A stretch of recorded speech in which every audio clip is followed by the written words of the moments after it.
Hi. Welcome to it. Yes, not so much. It's great to see so many coaches here. Hopefully we'll have a lot more of these clinics. I'll just pass it on to Chris Oliver. I don't have the big words for introductions. What I've learned is he's really bad at introductions. But I really like them. I really like them. But the intros we need to work. Anyways, my name is Chris Oliver. Grateful to be here. Grateful to be able to be here and share the game. My brand, Basketball Immersion. If you're not aware of it, and the basketball podcast, I'd be happy to share more with you.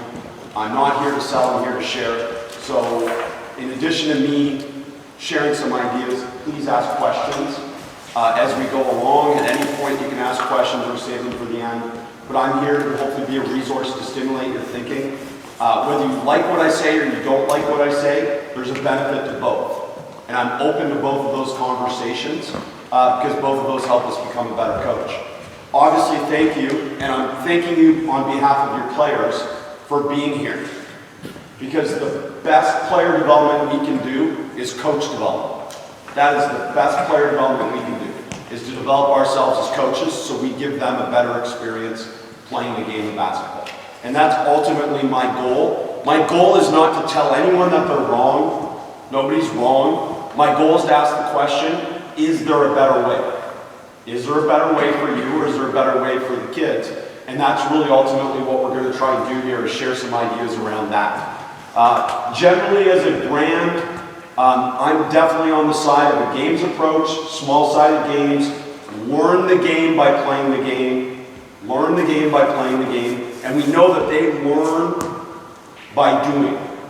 They learn by doing. And those of you that are with me during the day, you are experiencing it. A player development experience is very different than a coach development experience. So unfortunately, this is not about you. This is about them. So you won't get the same reps. I just need to give you enough reps that they understand what I'm talking about. So I apologize in advance that this is not about you. But on the other side of it, when we're in practice with the kids, we also have to understand it's not a coaching clinic. And the way that we would present at a coaching clinic is very different than how we would run a practice. Because my goal in a practice would be to maximize their time on task. That means their active learning time. How much time do they actually spend physically practicing basketball in a practice when compared to me lecturing and talking, which I'm going to go do way too much right now, but it's not about them, it's about you. And about this concept of how many purposeful repetitions can we get that connects skills and decisions. And that to me is honestly what I feel that coaches don't value themselves enough. And I'm an advocate for coaches. Your value to them is that when you're at practice, you can connect skills and decisions.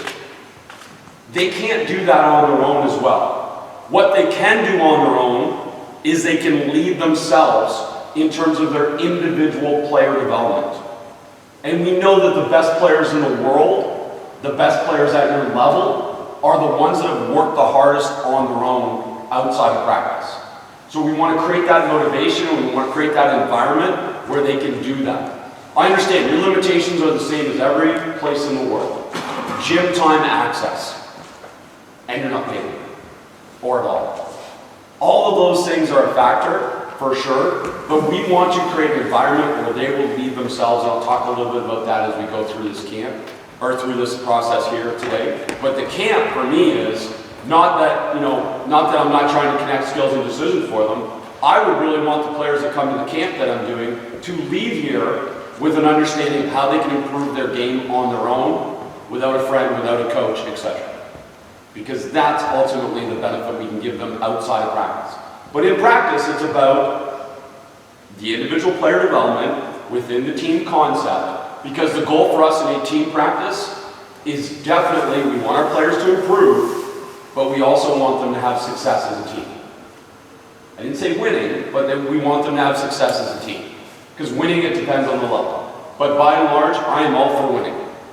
I'm also all for a games approach, meaning they play offense versus defense, as much as possible, because at the end of the day, what we cannot simulate when we do stuff on air meaning no defense, say if we're playing offense, or defense and we're just doing on-air closeouts, what we can't simulate is mindset training. And to me, the other benefit of playing offense versus defense for them is that every day in practice, they get a chance to work on competing, coping strategies, mindset training, where they develop perseverance, determination, all these different things. We just don't develop those the same if they're just doing on-air one-on-one reps. But when they're playing offense versus defense, they're going to experience success and they're going to experience struggle. And both of those can help them improve. And especially both of those things can help them have a better experience in their life, learning how to cope and have a positive mindset when it comes to success and failure. Because as we know, we all fail, and we all fail a lot, and that's got to be part of the experience. The other thing that we really want to do is we want to create psychological safety. Come here, let's go. 4, 3, 2, 1. They don't know what happens at 0. And wherever I go in the world, it doesn't matter. When you start to count down, they start to move faster. So that is a classroom management strategy to get people to move faster. Well, why do I want you to move faster? So you can get started. Because what do you like to do? You like to play basketball. So my goal is to maximize the amount of enjoyment they have at practice by playing as much basketball as possible. And if I'm lecturing and talking, or if we're wasting time as players take extra shots or extra dribbles, or slowly walking in, then we aren't getting as good as we can get as a team. So it's a massive goal for me to be able to, again, get them as many reps of basketball as possible in practice. So 4, 3, 2, 1 is a management strategy. Okay, you're safe here. Nobody's judging you, nobody's comparing you, nobody's recruiting you. Our goal is to help you improve as a basketball player and help our team win. Saying that, you can make mistakes, you can screw up, you can answer questions incorrectly, and you will be safe. There's no one here that's going to go post it on Instagram or anything like that. We're completely safe. So we want to have a good experience together. I want to constantly, however you say it, I want to constantly reinforce that. And I want you to think about this. How many times has one of your players heard great effort making a mistake? Great effort making a mistake. We're really good as coaches at telling players what they do wrong. We're really good at that. But are we really good at reinforcing the fact that making mistakes is part of the learning process? And that is a huge part of what we're trying to do in every part of practice. And effort, by the way, is all the Carol Dweck mindset stuff. If you haven't read that, then I encourage you to look into that stuff. But really, we want to give feedback, particularly on the effort that goes into getting better. Because we want them to continue to strive. If I already say, hey, you're great shooting, then he thinks he's a great shooter. And that would imply that he doesn't have to get better. But what we want to reinforce is, hey, great effort getting better at your shooting. That's a completely different message for a player, because it reinforces the fact that he is improving because of his effort. And that's what we want. We want them to work out on their own, as I said, and be player-led. So this is a safe environment. Get 3 lines on the baseline. Ball in the middle.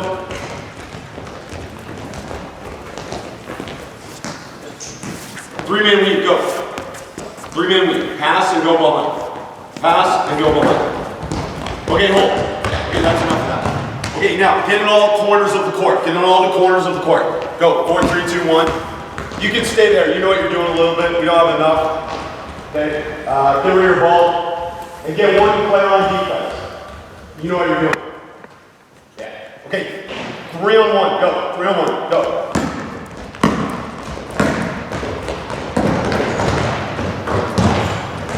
Hold. Hold is a command in the gym. No extra shot, no extra dribble. We hold because it's teaching time. And I want to teach as fast as we can so we can get back to what? Playing basketball. We want to constantly reinforce that the things that they're doing in practice that are management strategies for my benefit, because they do help me stay sane, so they're for my benefit, are mainly for their benefit in the fact that we're trying to get them to play more basketball. So instead of taking the extra shot or not listening and dribbling while I'm talking, etc., we want to be commanding in our classroom management so that we can teach in short bursts of information so we can get them back to playing more basketball. And they'll buy into that because they want to play more basketball. And if you constantly connect that, they realize that they're going to get more reps. And more reps obviously lead to more improvement. So those things. Now we don't have enough players here, but 3-on-1 transition, if you go to Basketball Immersion on YouTube, 3-on-1 transition, you'll see this. This is my version of 3-man leave, and it's going to reinforce something that I'm going to talk to you about is just add a defender. Just add a defender. When you add a defender to anything that we do, then you are adding this perception and decision process. And here's how an athlete applies the skills we teach them. They first perceive, they secondly decide, they third execute, and then they fourth get feedback on what happened. Now, feedback on what happened generally comes from them, to them, but sometimes we give it too. So this process that they go through, every time a player catches the shoot, they first perceive whether they're open. I mean, there's more to that, but perceive whether they're open. And then they decide to shoot based on that perception, and then they actually shoot it. And that's the third part of the process. So to me, if we're training a lot without a defender, say, in an offensive example, or vice versa, then a player is missing out on two of those most important processes that lead to them being successful, which is perception and decision prior to skill execution. Perception, action, coupling. That's a fancy word if you want to look it up. Perception, action, coupling. So as much as possible, just by adding a defender, we increase the perception and the decision that goes into executing the skill. So instead of doing this mindless 3-man weave, where they're not thinking, and really it's just rote memorization, they now have to make decisions constantly, but are we still giving them advantage to be able to execute full court passing? Yes. Some of you know this. Shooter gets back on defense. Who shot it? Get back on defense. All the other 3 players. Who's the third player right there? Who's the other third player in? What? In defense? No. Who were the 3 players? There were 4 players on the floor. Get on that. Get on that. Get in there. No. Get in there. No, you're good. You did that. So just go right there. Of the other 3 players, whoever gets the ball gets to stay on. So it doesn't matter defense or offense. 1 player shot, they get back. Of the other 3 players, whoever gets the ball gets to stay on. Why? Because they know everywhere in the world is the same. How do you get kids to compete more? Put them in competitive situations. So you want to play more basketball? Compete for the ball and stay on. And that's a simple mindset. And any way you can work that into the things you do, that you get rewarded for competing by playing more basketball, that's a positive. Okay, so you got the ball, Ellen, both wings, go, and then they go back. Go. Shooter back, and then the other 3 basically you have to stay on, but you get the idea, coaches. Okay? Now hold. Think about this. What are we working on in 3-man weave? We're working on passing and running full court. So yeah, there's passing and catching. Well, now by adding 1 defender, we increase the challenge, yes, but not too much that we're not still able to work on things. And now we can work on things in a more game-like way. So as a wing, what am I doing? I'm sprinting the wing, full speed to half court, looking over my inside shoulder, and hopefully I'm able to get the ball, at least one side is able to get the ball on a hit-ahead pass. So if they need a dribble, hit ahead. If they don't need a dribble, they can hit ahead. But we also want to think about all of this as the elimination of something when it comes to skill. We think about skill too often as just, okay, I add a killer crossover. Well, yeah, that's skill. But you know what is also skillful? Is eliminating something to make yourself more efficient and more effective. So if you watch this drill, if you watch it on YouTube, you can see the full drill. You can see some players take 2 dribbles before they hit ahead. Well, how about if we can get that player to 1 dribble before they hit ahead? That is a demonstration of being more skillful because it leads to more efficiency and more effectiveness. So we want to think about that in this drill. And I know you won't fully see it here because we don't have enough players, but watch what they do. Okay, ready, go.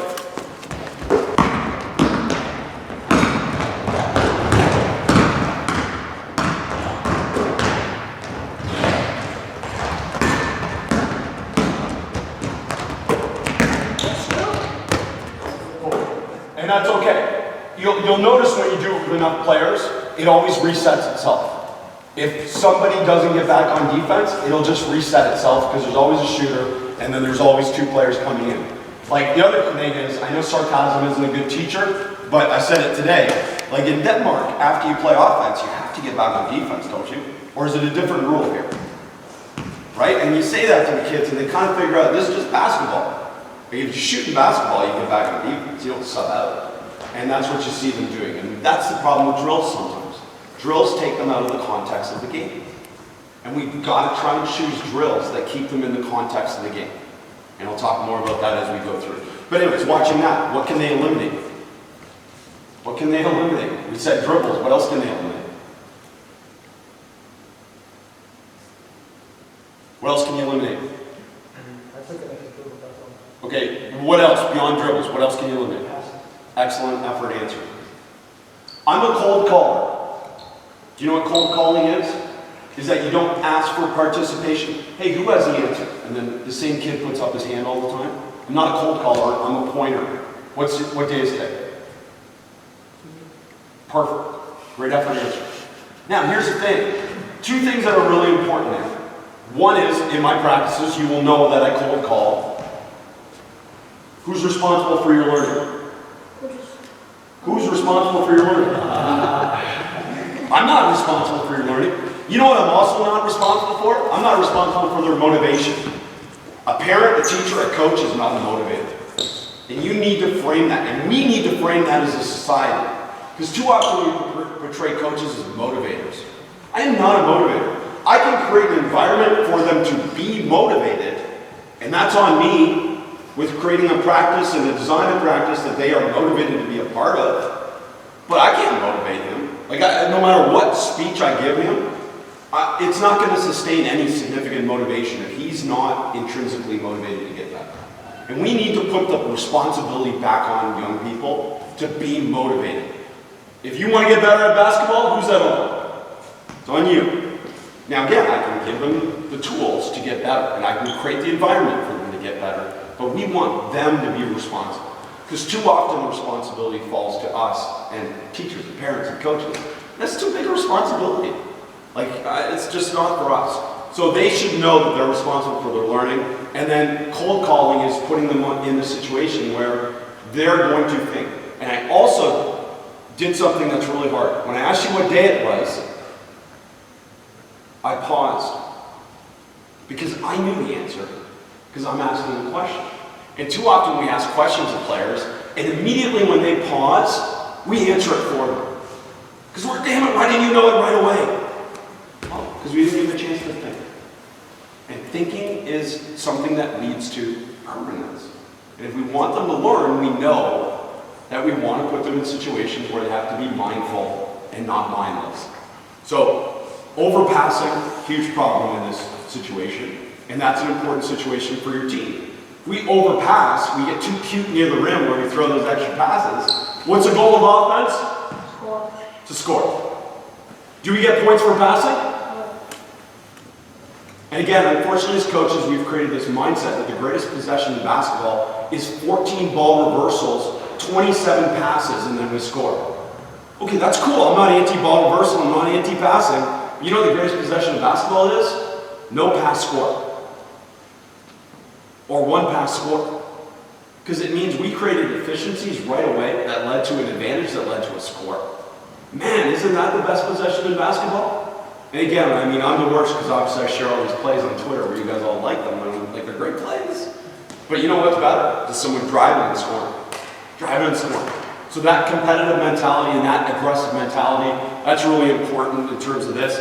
And the other part that goes with it is parents ask me all the time, how do I help my son or daughter become more confident? They got to become more skilled. Skill equals confidence. Like the best players that you've ever been around in your life in basketball are the most skilled players because they have more solutions. The more skill you have, the more solutions you have. So if we don't get them to the point that they'll lead themselves to get more skill, they will not become more confident. They will not become more confident. Right? Like you can see that all the time. Your best shooters are going to keep shooting it because they put in the reps that make them feel more confident. I mean, there's no secrets to that, right? So skill equals confidence, and that's what we're trying to build in terms of our practice. 3-on-1 transition. Okay, down here, go. I know, sorry guys. Come here. Everyone down on the base, so let's go. 4, 3, 2, 1. Get under the basket right there. Stay right there. Actually, go to this elbow right here. Just pass and shoot. Pass and shoot. Don't move the spot. Just pass and shoot. Okay, this is block practice.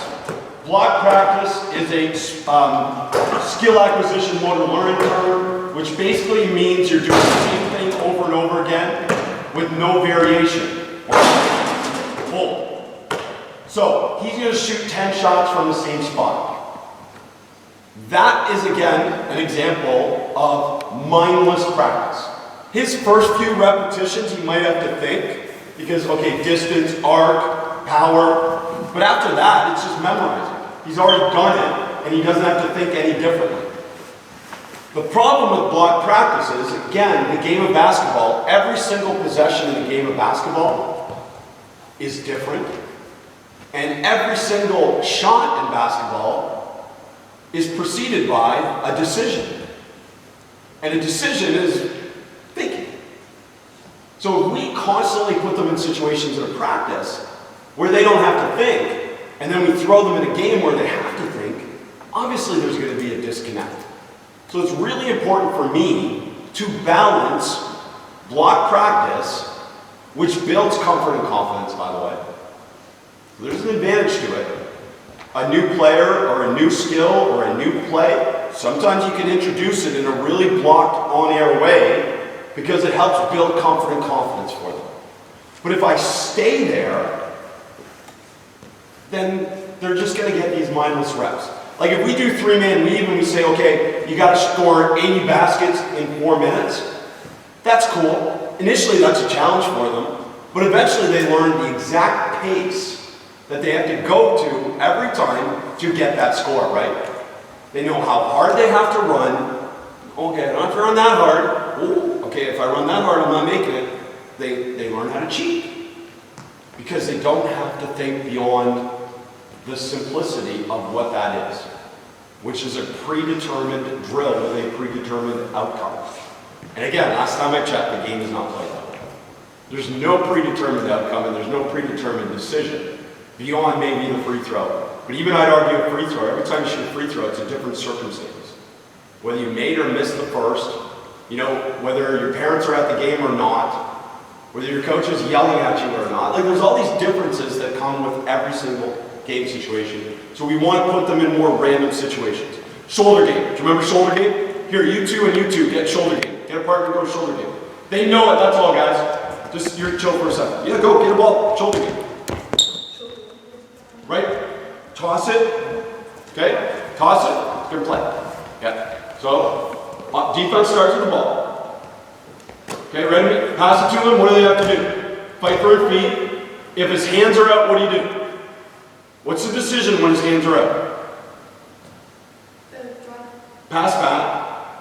If he steps back, what do you do? Shoot. If you hip turn, show us a hip turn. What does he do? Drive. And then the fourth one, do you remember? Sprint back, reach and gap. Attack and counter. Okay, you guys remember? Shoulder game. This is also on YouTube, free available. Shoulder game. This is a way to connect skills and you guys can go. Skills and decisions. They don't know what they're going to do prior to doing it. Now they are making a decision based on their perception of what the defender is doing and they have to execute a skill after they make the decision. So we're trying to bridge the gap between on-air live and block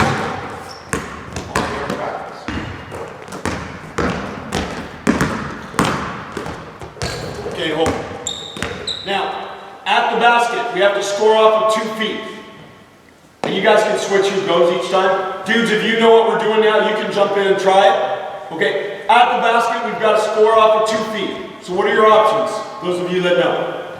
Back pivot. Back pivot, so you attack the basket, your back foot's a pivot foot, we pivot to create space. Back pivot, if you want to look it up, there's a whole blog and video on that. Or, do you remember the other one? Push shot, also a video of that on YouTube. Push shot. So we're giving them now a constraint. A constraint is something that shapes learning. So you can think about a constraint as a rule if you want, but I prefer not to think of it that way. I prefer to think of it as the buffet. I take Taylor to the buffet. She's a really good player, so she can eat anything she wants at the buffet. I go to the buffet, I'm not a good player, I can only eat salad. But then I get a little bit better, now I can have salad and pasta. And individual differences are obvious in your team. And those aren't weaknesses, those are realities. Just like height. What's your reality? Tall or short? That's not a weakness, that's a reality. We can't frame it as a weakness, because that's his reality. So now, I have to teach him things that help him at his reality. Shooting outside of his body on layups instead of the top of the head. Right? And again, too often we teach layups and it's just automatically top of the head. He's got to learn how to shoot it outside of his body or he's got no chance. Because as soon as he brings it above his head, he loses any advantage he might have. So we've got to think about realities, and there's individual differences on your team, so coach to those realities, in terms of those things. So that's part of what we can do in these type of situations, is I can walk around and I can give different players different constraints. As a general thing right now, we're just saying everyone has to shoot off of 2 feet. Okay, try it, go. Fight for our feet is what we call our footwork. I'll talk about that in a second. Back pivot, counter, push shot. So there's different types of things. So instead of doing it in on-air layup lines, we're working on skills, footwork. We call it down, we call it a step dribble, throw down dribble, whatever you call it. But they're doing it in a more fun, engaging way because now they have to make a decision based on the defense. Okay, hold. Guys that know it, hop on 1 foot. Hop. Hop. Hop. So when we say hop, we're getting them to hop on 1 foot because I'm trying to reconnect them to fight for your feet. I don't care, 2 feet, 1, 2. I'm not a coach that's going to ever care about 1, 2, or 2 feet. But I'm going to care about them having balance and them using what we would call action-reaction. Meaning, Newton's third law. As soon as you drive your feet to the ground, you get an equal and opposite force back from the ground. That's all the energy I need to play basketball. What happens if I pause? After I drive my feet to the ground and I pause, what do I lose? What do I lose? Force. Energy, force, whatever you want, however you want to frame it. I lose that. So that's one of the reasons we don't want players to pause. We call it 0 seconds. We want to play with this 0 seconds mentality. That as soon as you catch the ball, you are one, the most open you're going to get. So make the decision. It's not on the catch, it's prior to the catch because I proceed before I decide. And then we don't want them to pause and we don't want them to have a predetermined decision. That's 0 seconds. That's how the game's played. So we want to be able to apply that in this situation, that they're working on their fight for their feet, because footwork is the most important thing. Obviously, everything starts from your feet. And then secondly, we want them to be able to mix all the skills from the game situations in a situation like this. So this is compared to block shooting, or block, dribble, drive. We're going to do our daily dozens. Have you heard daily classic Americana? Daily dozen, I have 6 shots on the right side and 6 shots on the left side, and I'm going to repeat them every day in a layup play. Okay, I'm not anti that, I'm not telling you you're wrong, but I'm saying if you're doing that same thing at the beginning of the year and at the end of the year, then you didn't progress your players. Because perfect means they can already do. Perfect means they can already do. And my goal for them is optimal struggle every day in practice. I want them to struggle optimally in practice.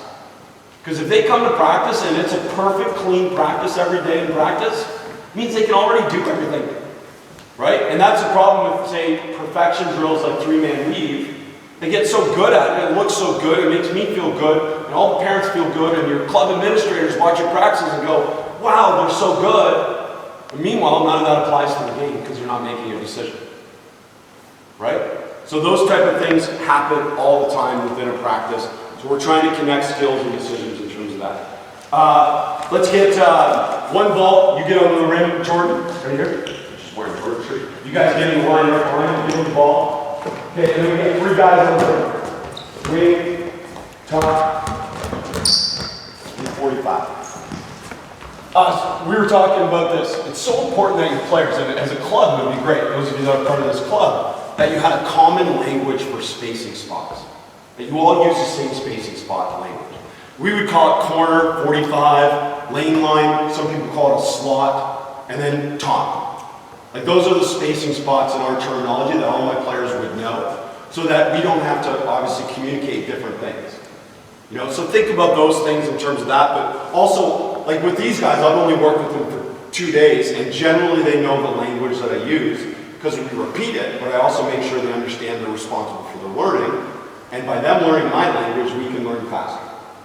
And hopefully it's not complicated, which is the point of it too. All right, so you're gonna pass the ball, swing the ball, drive baseline. What do? Push or pull? No, he's going away from you or towards you. Cool. Push or pull. Push or pull, and now you can choose one of the players to pass to and then shoot. All right, shoot. And then everyone rotates a spot. So now you're off, give it to the next player, and then you rotate in, and then you rotate around.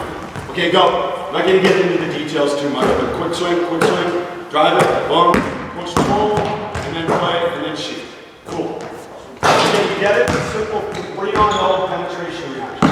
Okay, hold, just quickly, give him the ball right here. Okay, if you go middle, if the ball's dribbled towards you, you are pushed. Come back. If the ball is dribbled away from you, you're pulled. The one exception is always the weak side, because where we always want to go to the best spot in basketball, the corner, the weak side corner. Okay? The best spot in basketball is the weak side corner, so we always want to fill that. But that's our terminology, whatever your terminology in penetration reaction, all good. Just that's the way we communicate it because it seems simple. Now, what's the problem with this drill? No defense, no decisions. So how do we solve that problem? Come back, right there, give him the ball. Okay, now, you're going to do the exact same thing. The ball's going to come here. And no, after it's reversed, right? So it's swing it, boom, boom, boom. Okay, he can't score. So who should you cover? Who should he defend? He can't score. Now, I could give him the answer, right? Like, I know the answer. But it's much better for them if I ask the question. Because at least it makes them think. Even if they can't answer it, at least they first have to think. And what was the key when I asked you today? But I have to what? I have to pause. Because we ask too many questions where we don't pause and they never get to think. I can always save them. Or who else can always save them? Like if I ask you a question and you don't know the answer, what are your buddies doing? They're trying to save them. And that's awesome. Like I have to tell my veterans to quit answering questions. Because they knew the answer. And it was always the newcomers on my team that I had to ask a lot of questions. So I engaged them in thinking. So that's part of it here. Okay? What was the question they even asked you? I forget. So he can't score, so what should you do? Okay, so choose one of them, because you're not superhero, are you? Okay, so you can only cover one. So he's got to choose one of them to cover. So who should he pass to? The player that's not covered. And now we simply add one defender and we have a decision. This is called 3-on-1 penetration reaction, also a video on YouTube. Show it. Quick swing, boom, boom, boom, boom. Now you might have gone a little early. Don't go until he drives. So just give him back the ball just so we show the coaches quick. Okay? Drive. Boom, now. Good. Now he's got to make the decision, and one of the players is open.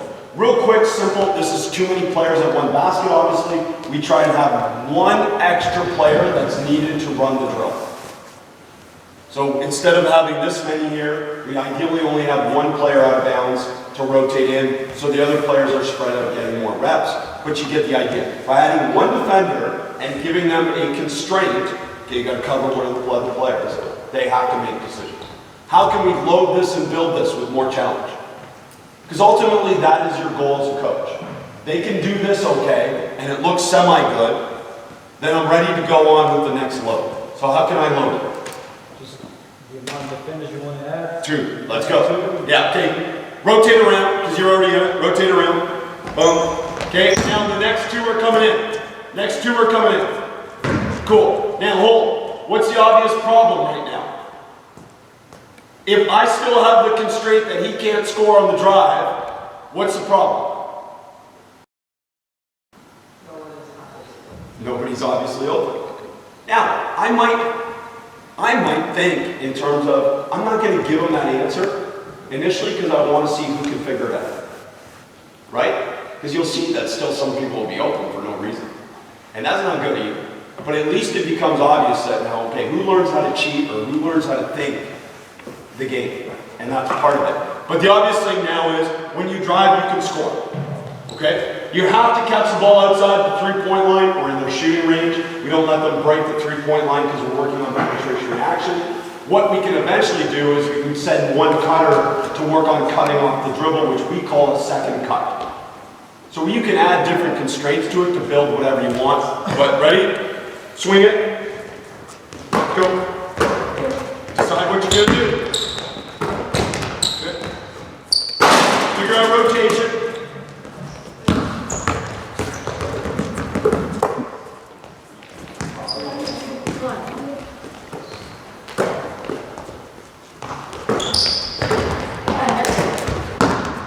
Okay, hold.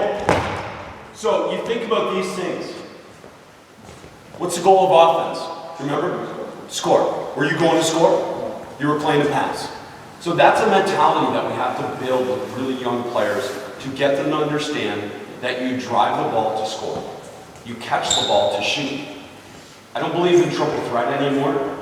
Now, they need to have the skills of triple threat, but really it's a one-threat game nowadays at most levels, and that's shoot if you're open.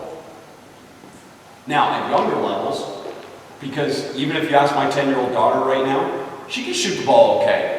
But if you ask her, she knows the answer, because obviously I reinforce it all the time. I said, Kennedy, when do you have to be good at shooting? She says, after 14. She hasn't physically gone through any maturation process, puberty, etc. Until she's gone through that, shooting doesn't matter, because her body's going to change, and a lot of the groundwork I'm going to put in now may change because her body's going to change. So I'm not going to worry about shooting. I think it's a late maturation skill. Now, that doesn't mean don't teach shooting, but it means don't get obsessed with shooting for a 10 or 12-year-old. Where a 10 and 12-year-old can change their life as a basketball player is learning how to attack a closeout. If they can attack a closeout at that age and be super aggressive off the dribble, being able to, here, get the ball because you know this. Okay, attack and counter, attack and counter, attack, counter. If I can teach players prepubescence to learn how to attack and counter in straight lines, then I believe that I'm going to have a bigger impact on them as they move up in basketball than if I can teach them how to shoot a 3 prepubescence. And again, I'm not saying don't build the building blocks of getting them to shoot a 3, but I'm saying don't spend thousands of hours on shooting when really being comfortable and confident with the ball is the most important thing. Passing off one hand, dribbling purposefully. Right? Those things are separators for young players because at the end of the day, again, shooting isn't the thing that's going to determine their success at that age. It's going to be determined, and I know your rules are a little different here. In America, they don't care about rules, so anyone can play zone and trap, and at 8 you can trap and play zone. Just, ridiculous. But, the point is, at that age, shooting's still not going to determine their success, but if they can attack a closeout and create an advantage, what's the goal when you drive? To score or what? Not pass, to score or draw. How many defenders? 2 defenders. So as soon as you draw 2, you move. That's how we phrase it for you. Your goal is to score or to draw 2 defenders. And as soon as you draw 2, you got to move. But if you don't draw 2, what should you be doing? Scoring. Because one player shouldn't stop you is a mentality we want to build in young players. One player doesn't stop you. Because you even see it here in a on-air, kind of a semi-on-air or a 3-on-1 type of drill. They're definitely predetermining to pass. Because they're good people. They're good people. They want to pass their teammates. I get it. I get it. And it's seen as selfish to drive the ball and score without a pass. And to me, that's the most unselfish thing you can do as a teammate, is to drive the ball and score or to shoot an open shot. Do you ever get mad at your teammates if they shoot an open shot? When you get mad at them? Contested shots. And let's frame that for players. Because too often, okay, get into round 2 shooting. Those that know it, you can stay. Actually, go on defense. Here, go here, go on offense. And then you go on offense right here, and then you stay on defense right here. Okay, 3 on 2 shooting.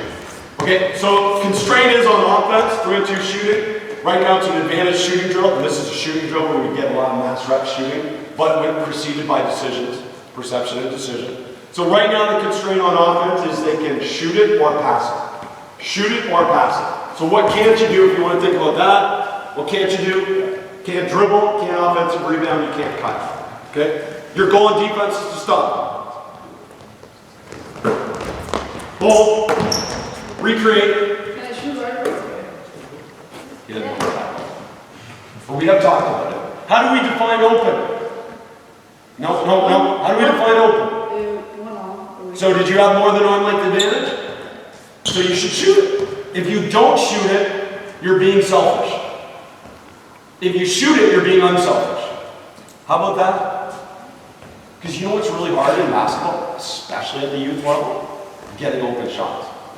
So if you turn down an open shot, what happens? You don't necessarily get a better shot anyway. So we want players, again, in range, in rhythm, you define it for your players however you want. But we want them to shoot open shots that they can make. Now we're not telling them to get over half and shoot your Damian Lillard threes. Right? We're not saying that. We're saying in range, in rhythm, we want them to shoot and build this mentality. Because that mentality carries on throughout their life. Because I can tell you at the college level, I have to break that mentality of players of overpassing when they're open. And really skilled players that just pass up open shots because they've been taught to run an offense. And 8 passes is an offense. Right? And we know that's not true anymore. We definitely know that's not true. Okay, go, show it. 4, 3, 2, 3, go, 2 players. Sub, figure it out, rotate. I don't teach rotations because it's a time for players to lead. And if we want to develop leaders, then we need to give them situations to lead in practice. Even if it takes a little bit more time and sacrifices some active learning time, it gives them a chance to be able to lead and follow. Now, what happens if this, I know you're not, but what happens if he's the quietest dude, the shyest dude, then sometimes I have to go to him and say, hey, listen, 3-on-1 transition. Get them in 3-on-1 transition. And then I'll walk away. And he got to get them in 3-on-1 transition. So I put him in situations where, first of all, he's confident because I already told him what to do.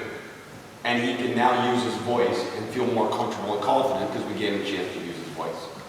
We know that the kids that talk a lot are going to talk no matter what. Your challenge is to get the kids that don't talk a lot to talk more. Right? And that's a way to be able to put them in situations where they figure it out. They figure it out? And that's really a part of what our whole mentality is. But this 3-on-2 shooting is an example now of you seeing them turn down open shots for no reason. And we would hold means hold the ball, recreate means go back to the situation that we want to teach out of in the context of the game, and then we want to use questions to be able to engage them in thinking. And look, sometimes there isn't time for questions. So sometimes it's a direct intervention. Hey, you should have shot the ball because you were more than arm length advantage. By the way, just come here real quick. More than arm length away, he's open, he's got space, shoot. Generally, as a rule. Okay? Arm length away, you are now in the drive or pass decision. So the primary decision is shoot. The secondary decisions are drive it or pass it. Now, obviously that changes depending on the player and their skills. And it changes depending on the level. If I was coaching under 10, I would probably say that all players are in a drive decision or an extra pass decision, right? But you can change it based on the buffet of the player too. You don't have the problem as much, but let's say he's the handball player that you just recruited and he can't really shoot yet, then you don't make it the same for him as it would be everyone else. Your decision is pass until you figure out how to play and you get in the gym and you get better at shooting. That's okay. Because is that telling the kid he's bad at basketball? Is it? He might interpret it that way if you don't frame it correctly. So you already know, how do I frame it? Your reality right now is you can't shoot because you haven't had enough repetitions of getting better at basketball shooting. Right? Like, we can't make it up. If he doesn't work on his game, he's not going to be good enough to be able to shoot the ball. So it's okay to say that. Like, why does Joey get to shoot it more than Billy? Why? Because he's put more work into basketball. He's a better basketball shooter. Right? That's okay to say to kids. Because we want them to reach beyond their level. Right? That happens at all levels of basketball. From the NBA on down, WNBA, pro game here. There's players that shoot more than other players, and it usually has to do with they're just more skilled. Because they put more work in them. Right? Did you feel bad for the players you never passed to because they weren't as good a shooter as you? Maybe because you're a nice person. But me as a coach, I'm trying to get them to understand roles and responsibilities come directly from effort in terms of their individual skill development. And that's a powerful piece that goes with it. So you see 3-on-2 or 3-on-1 penetration reaction, and then we can load it by adding an extra defender. We can load it by going to different spacing spots. So let's say just go to the corner, go to the 45, and go to the top. Okay, 3-on-2 shooting from different spots. Okay, now, new constraint. First catch has to drive the ball. So a constraint is something that shapes something that you want to have happen. It's only random to the players what happens in practice. For me, I have a plan and I have a vision. We need to get better at attacking a closeout, and we need to get better at penetration reaction. So we're going to add that as a constraint into a drill. And I'll talk about platform drills here in a little bit, but a real simple example is first catch has to drive the ball. So it's live right away, first catch has to drive the ball.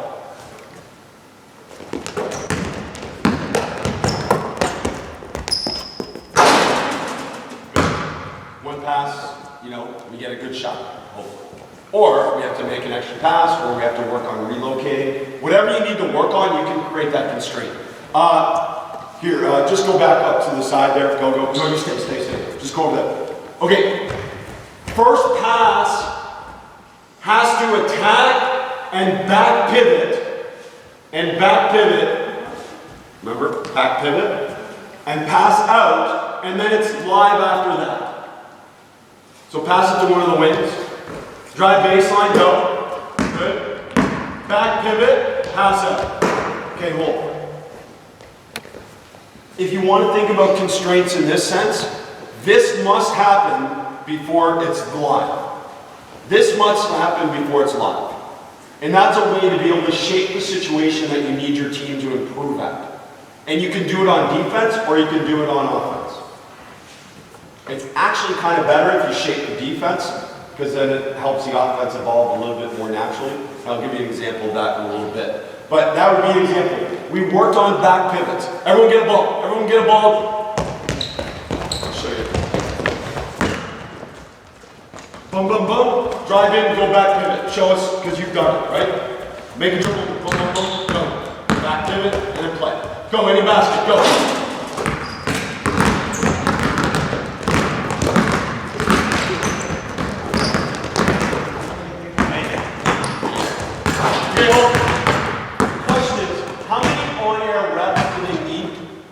Get good at that. Okay, maybe we teach it on air, and then we put it in a game situation, and they struggle with it, then we can always go back to on air. But my point is, no matter what, with skills or with team systems, if you do them on air, no matter when you put them into a game situation, Is it going to look clean or ugly? No matter what, it's going to look ugly. If I teach a play 5-on-0, and we do 5-on-0 for 7 weeks of a play, and then we put defense on it, that play, even though we spent 7 weeks on it, is still going to look ugly because we added defense. And what's the problem with the defense? We don't know what they're going to do. We have to make a decision based on what they do. So my point generally with a lot of this stuff is, I'm not anti-block practice. I'm not anti-on-air. I'm anti-staying there, and I'm anti-starting there. And I would much prefer teaching a play 5-on-5, slow learning, 5-on-5, slow learning, letting it be a little ugly, and then going to the 5-on-0 after. Because at least we've connected skills and decisions. Does that make sense? I mean, I don't have no players to show you a play like that, but I've got examples of that if you're interested in terms of that. And you think of it as a walkthrough. So we walk through the play, offense versus defense, making sure the defense is accountable for their positioning, and then we play, and then if it's ugly, we go to the pattern and we memorize the pattern, 5-on-0, and then we go back to playing the game. So they get that opportunity to be able to understand skills and decisions in terms of that. Those that know it, 3 times between your legs, shoot.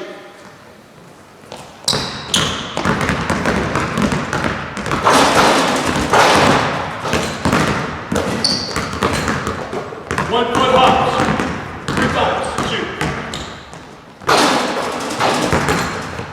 Okay, hold.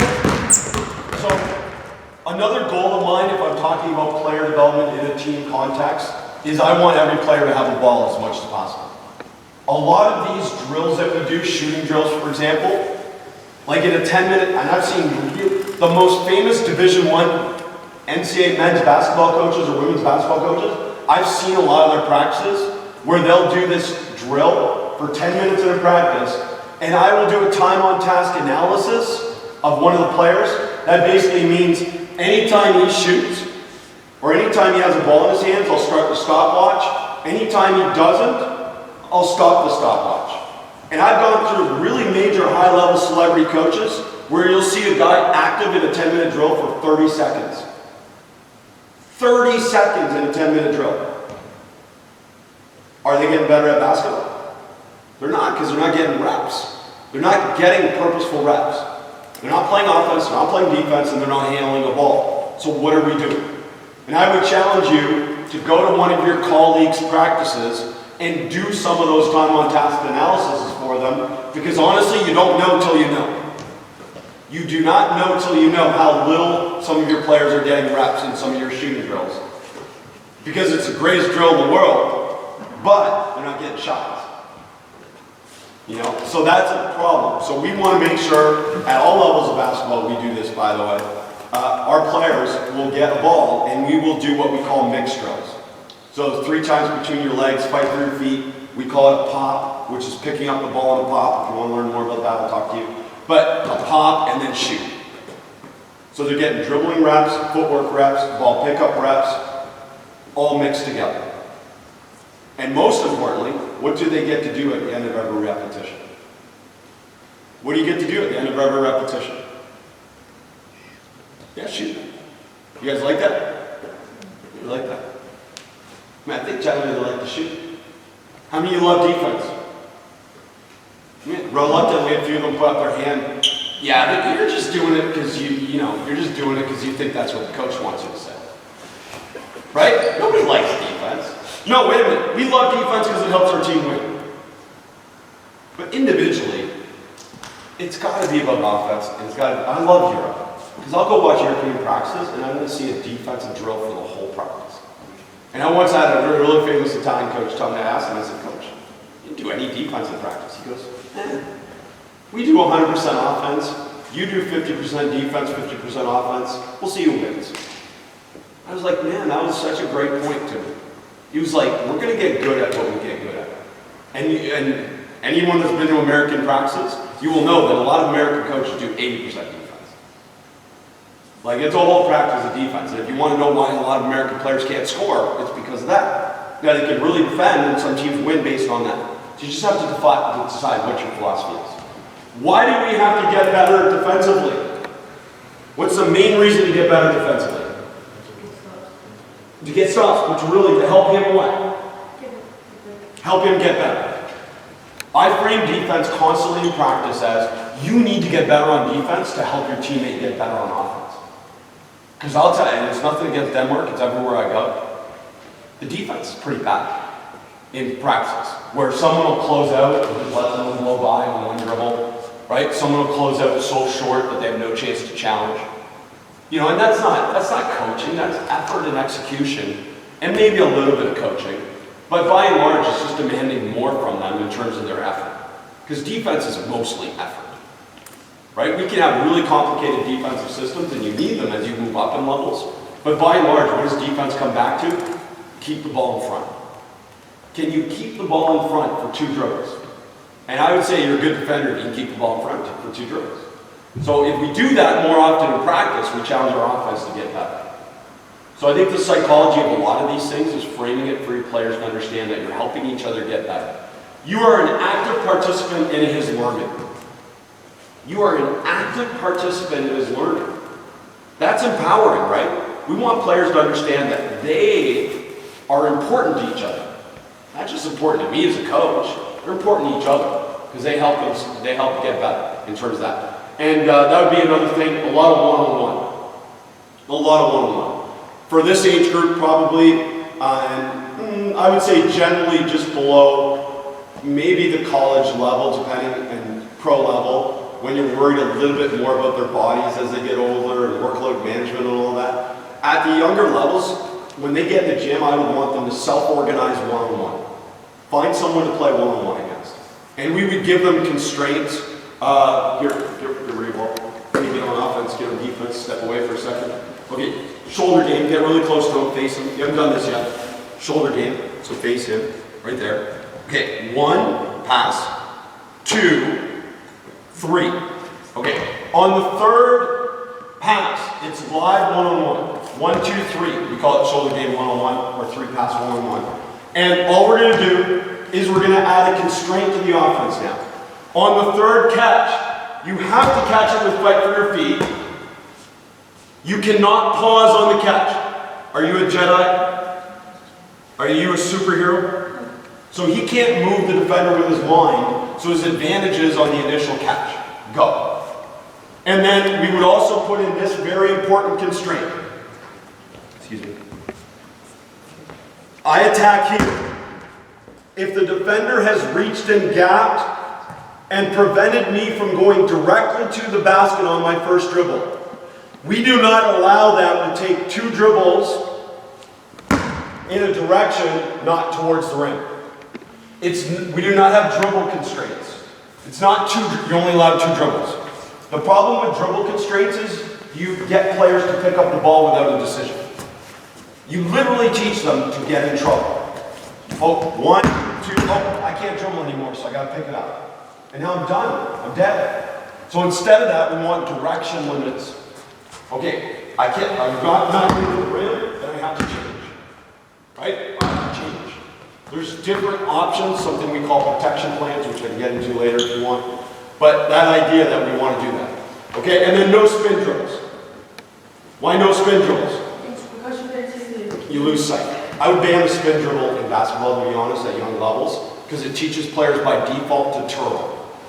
What does a turtle do when they get pressure, when they get scared?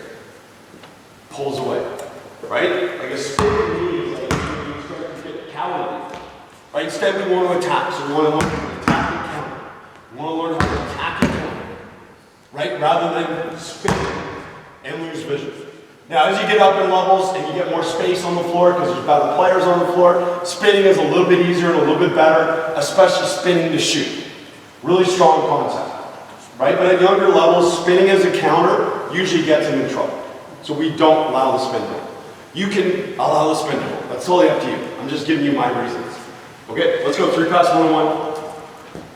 1, 2, 3. Turnover. Next, let's go. Okay, hold. No, you're gone. Okay, now, look, I can be really nice to him. You know, I'm sorry you couldn't count to 3. You know, I can be really nice to him. Or I can just say, you know what, the consequence of not doing what we're asking you to do is you lose possession of the ball on offense. You know what sucks? Not getting to play offense. Right? So, again, I love you, man, don't worry, you're safe. I'm just using that as an example. The problem here is, again, it's a coaching clinic, and we took like 10 minutes in between my explanation and you actually doing it. Okay, that's not good coaching either. All right, let's go. 1, 2, 3. 1, 2, 3. Cool, good. Switch, figure it out, go. 3, 2, 1. Different spots, different places, figure out rotation. Okay, cool. Pretty good, right? Straight lines, attack and counter. Trying to get them to understand the concepts that we're trying to do. It'll still look ugly, right? But at least they're getting the concepts of what we're trying to do. And then on their own, what can I challenge them to work on is the ball handling. Here, do 2 ball dribble. Get 2 balls, 2 ball dribble. Go. Just do it. 2 ball dribble. Do something different. Go, do something. Okay, hold. Love it. Love it. But I don't want to spend my practice on that. That's something he can do on his own. Pre-practice, post-practice, on his own at home, in the driveway. I want him to do everything that's on Instagram dribbling. But in my practices, I want to connect skills and decisions and challenge perception and decision. So instead, here, come here, you got the ball. Here, dude, come here. I know you little guys are dominating. Well, you guys can all do this. Get a partner in 1 ball. Watch. Okay, ready? You got this small area right here, this 5x5 area, whatever you want to call it right here. So many lines on the floor, that's a beauty. It's easy to pick out a spot. Use the volleyball line and the handball line that we were. Okay, he's going to go crazy. So just go crazy, make as many dribble moves as you can, as fast as you can. Go. Quick, change direction. Go. Switch, go. Switch. Okay, awesome. So that's called kill the grass. Just get a ball and go crazy. I'll talk about one thing in a second. Okay, that's even very limited. But at least they're being a little more creative. Short 15-second bursts, they get some dribble. But here's what I want to do. Now, as he does that, you're going to move around, and when you jump stop and put out your arms, what does he have to do? What does he have to do? The cue is pass. Okay? So if you go back to shoulder game or BDT, basketball decision training, videos online, free. If I am more than arm length away from the defender, what do we want them to do? Shoot. If I'm arm length away, then it's pass or drive. So we're adding those cues right now to this so that they learn those cues. So we're simulating a teammate. Teammate's open, passing the ball. Boom. Okay? Watch, go crazy, go crazy. So when he passes it to you, get it right back to him as fast as you can. Okay, keep going until I say switch. Go. Move, offense. Put up your hands. Get right back. Go, quick. Okay, switch. Go. Okay, go. Everyone go.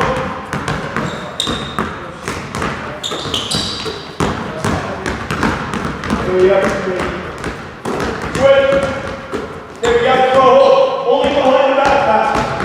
Hold. Only behind the back passes now. And here's the thing.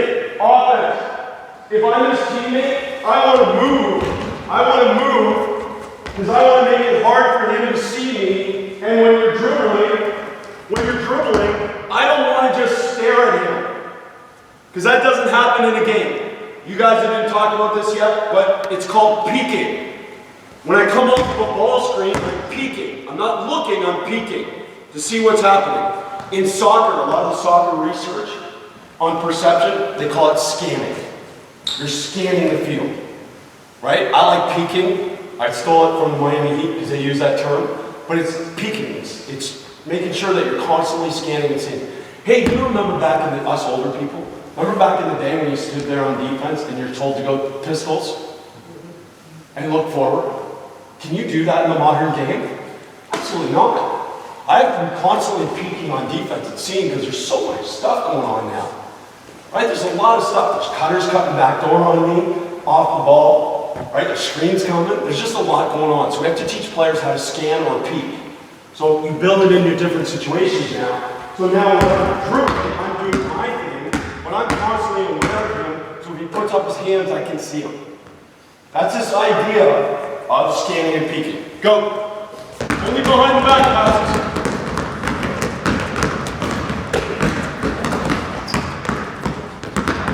Switch. Hey, only jump passes. Jump passes. 2 to 1. Go.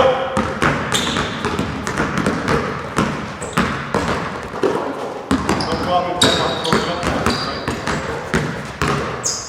Okay, hold. So I'm working on passing and dribbling a little more dynamic than stationary repetitions. Again, is Coach Oliver anti-stationary repetitions? Absolutely not. But they need to do them on their own. Because in my practice, I want to make it more dynamic and better for them to be able to connect skills and decisions. Okay, so don't tweet that I hate block practice and stationary dribbling, even though you know I do. But my point is, they have a purpose, but the purpose is not for me as a coach to do those things, right?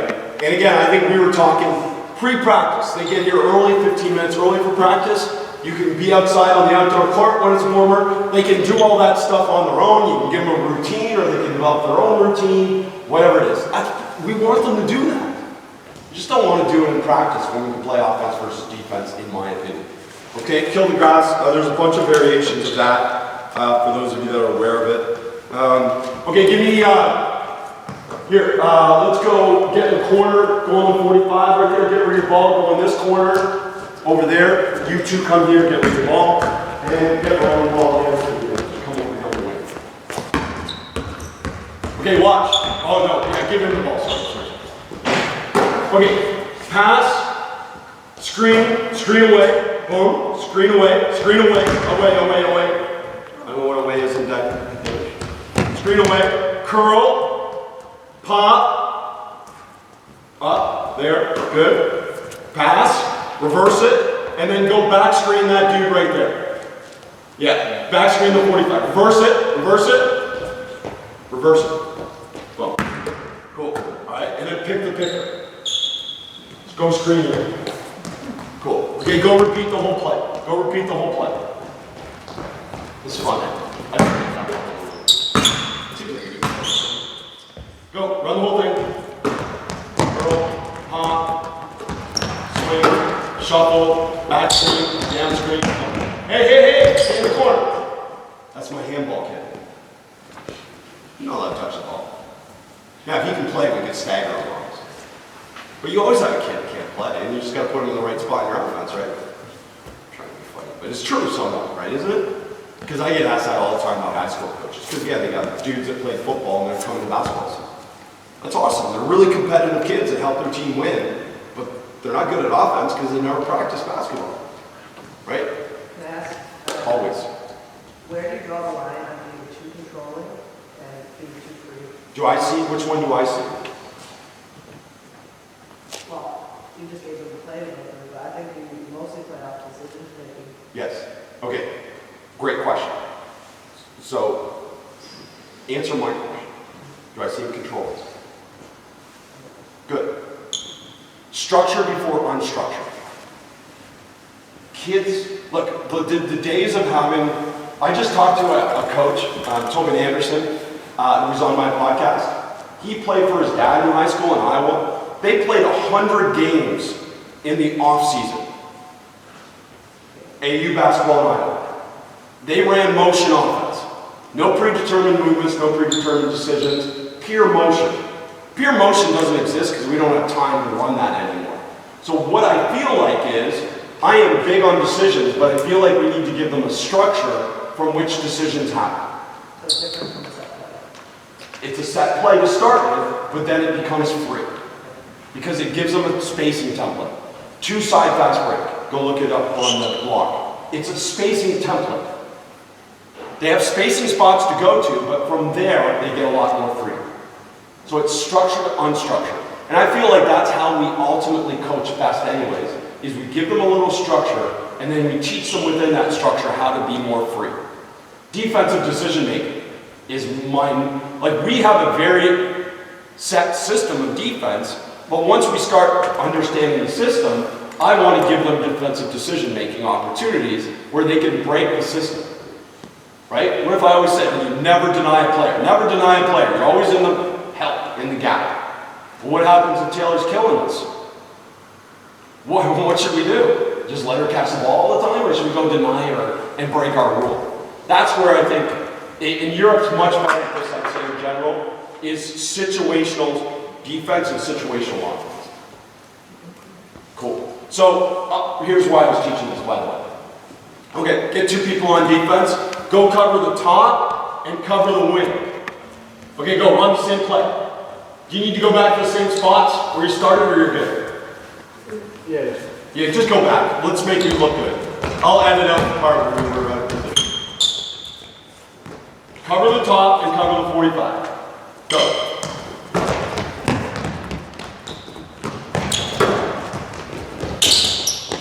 Whoa! What's the goal of offense? Yeah, he was open. Why'd you keep running to the corner when you're open at the rim? Yeah, score. I know. Okay, anyways, my point, we don't have perfect time to get the play right. But the point is when we add 2 defenders, so instead of running 5-on-0, we have 2 defenders, and now they have some context to who they're screening, and their passes are more game-like, because there's players on the floor that are trying to steal the ball. So again, we're back to the beginning, add defenders, instead of doing it on air all the time. So that's where I would be structured to unstructured. You teach them the play, but once you're running the play, now here are the decisions within the play. Are the decisions different for different players? Yes. And that may again be controlling in a sense, but in another sense, it's just a reality. Like I'm not going to tell you you can't ever shoot the game without telling you, hey, listen, if you get in the gym 15 minutes early, I will help you improve your shooting. Right? That mentality has to be a part of you telling players, hey, listen, you can get better at your shooting, but you got to put more repetitions in, and here's how you can do it. You can get better at your dribbling, but here's how you got to do it. That mentality. We don't leave them on the island and say you're just a bad shooter, and that's who you are for the rest of your life. That's not the mentality. So if we run a play 5-on-2, we are stimulating perceptions and decisions. And that's the point. So you want cleaner reps, you add 2 defenders. You want less clean reps, you add more defenders. And that's the general rule of what's going to happen. But I can also constrain the defense like I just did here, which is I told them who they have to cover. Okay, now, 2 defense again, go back to your starting spots because you know the play from there. Which we wouldn't do, obviously, in a game, or in a situation we want to learn it. Now, defense, start in the eye, so just get right behind them. You know, 1 in top, 1 in behind. Eye or ladder, it's an eye. Okay, good. Now you can cover anyone you want, you can bust up the play however you can.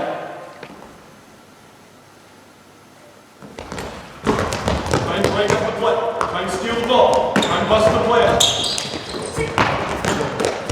Okay, so you can make it structured to unstructured. Same idea, which is a great question. Glad you brought that up.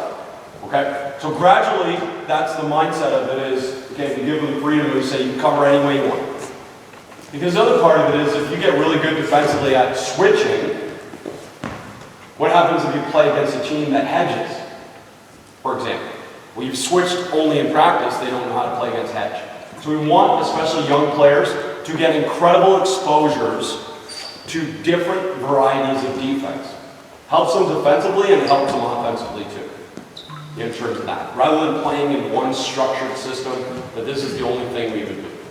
Okay? When my daughter's team is going to start COVID, so I've just slowed that down. But my plan for them is, 1 week we're going to press, the next week we're not going to press. 1 week we'll play zone, the next week we won't play any zone. And I know they'll suck because of that, and they'll struggle because of that, but in the long run they'll have more exposures to different things because of that too. And the goal is, do we want to be good at 10, or do we want them to be good at 18? You know, it's hard because our egos are involved no matter what. And your club president is yelling at you because you're losing games with the under 8s, right? You're not buying a beer if you're losing games under 8. But that's the idea. You have to be strong enough to understand it's about their long-term development and not their short-term development. You know, and that's definitely a part of this. You guys have been outstanding, by the way. I'm sorry to take away so many reps for you. Constraints. How are we doing for time? We're good? Yeah. Cool. Get in three on offense, 3 lines on the baseline, go. You'll have an extra player, just one of you get in behind. I know you can get in it. Start the ball on the baseline right there. Good, you've done this drill, you've seen the drill, this is behind the new drill. 3 on 3 closeouts. Ball gets passed along the baseline, they run to their farthest pass, he gets the middle, and you run here, swing it, bum, bum, bum. Okay, and then all we do from this is what I call a platform drill. A player, just like you as a human being, have a limited capacity for cognitive effort. Okay, let's break it down simple. Don't we all have a limited capacity for physical effort?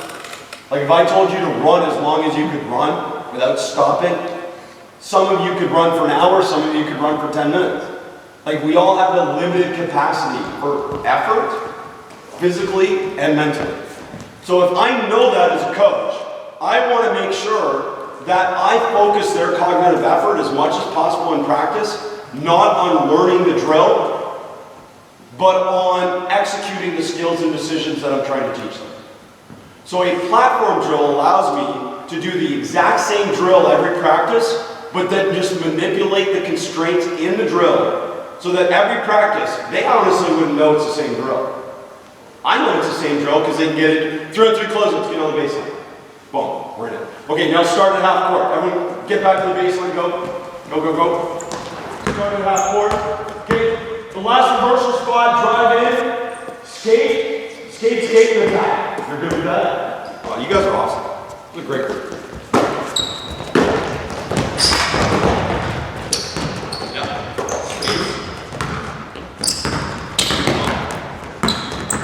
Okay, push, pull, kick, knock it down.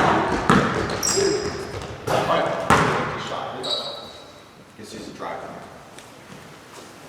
So all we did with the exact same drill is we just changed the location. And they don't have to learn a new drill, but we completely changed what the drill emphasizes. Okay, if you guys remember, go back to the beginning again. You can jump in if you want, now you know it. Or you knew it before. Here, 2-side, form a 2-side. So you're in the corner, you're in the 45. You're on the 45, you're good. So when you catch it, you're going to skip it.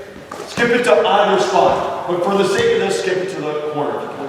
Alright, now, you're going to be the first pass, you're going to be the second pass.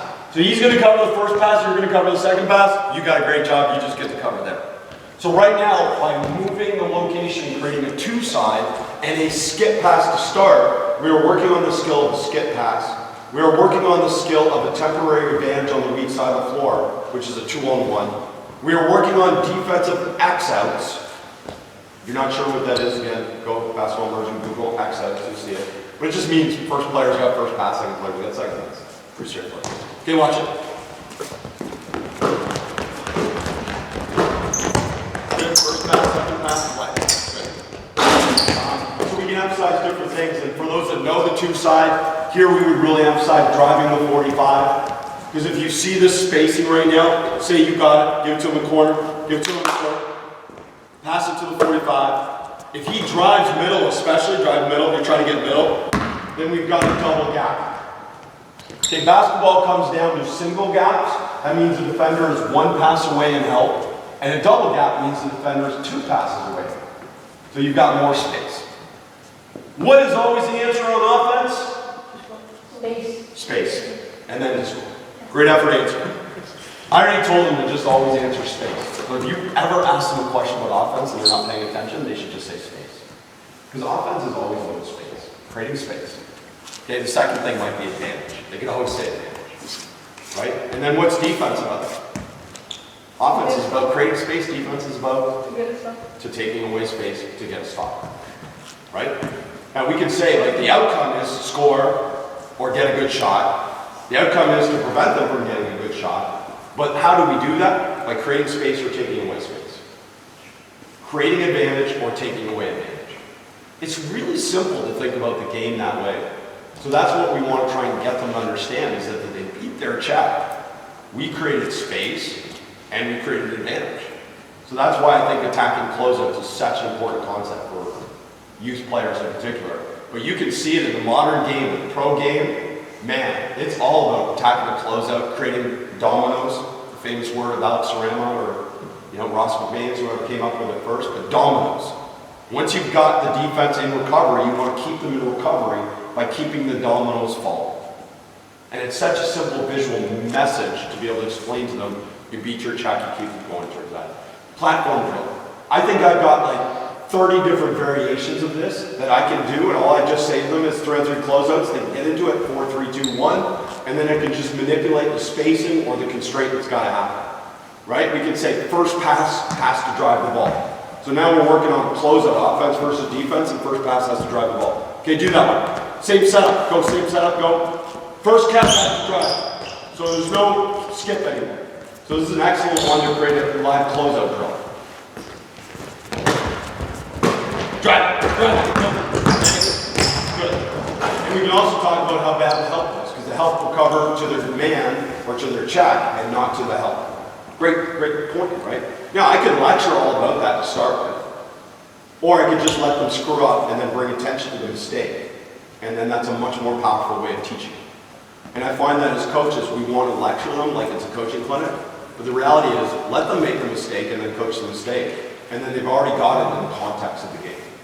Right? And you knew that right away, right? Like you already knew that you started running out and you realized, oh crap, I should actually be in help. Right? Be smart. And sometimes you don't even have to coach it. You can just go and say, hey, do you know your mistake? Yeah. My 8-year-old daughter was working on layups, and I've never really taught her a layup in a sense. She's seen layups. I've said, go try layups. She's experienced layups. But the one day she went and I said, hey, go do a right-hand layup. She went and did 4 different layups. I'm going to post a video. I just have to edit it. And it's so cute because she made 4 mistakes. 4 different mistakes on the layup. Extra step. Picked up the ball in the wrong place. I can't even remember all the mistakes right now. You know, she made 4 different mistakes. And every time I asked her the question, what was wrong, she could tell me what was wrong. And I'm telling you, she's not that good a basketball player that she would know what was, you know, it's not like I coached her, you know, in that way. It's just that intuitively kids know a lot more if you ask them the question. And also, her self-identifying is more powerful than me telling her. Right? So much more powerful. And that's a big part of this process for us as coaches. Good, you guys are awesome. Thank you. What else do you want me to cover? Can you read this again? No, you can't read it. Okay, free throws. Randomize free throws as much as possible. Go shoot 2 free throws. So, anytime in practice, you know the parent that always comes to practice? Put them on your team. Right? They're sitting there anyways. Have them do something in practice to make them feel part of it. You know, maybe they keep a stat in practice. How many times did we get this done and they hate that? Or we have them drop free throws.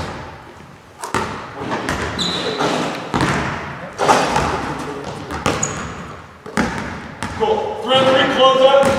3 on 3 closeouts. Go. 3 on 3 closeouts. First.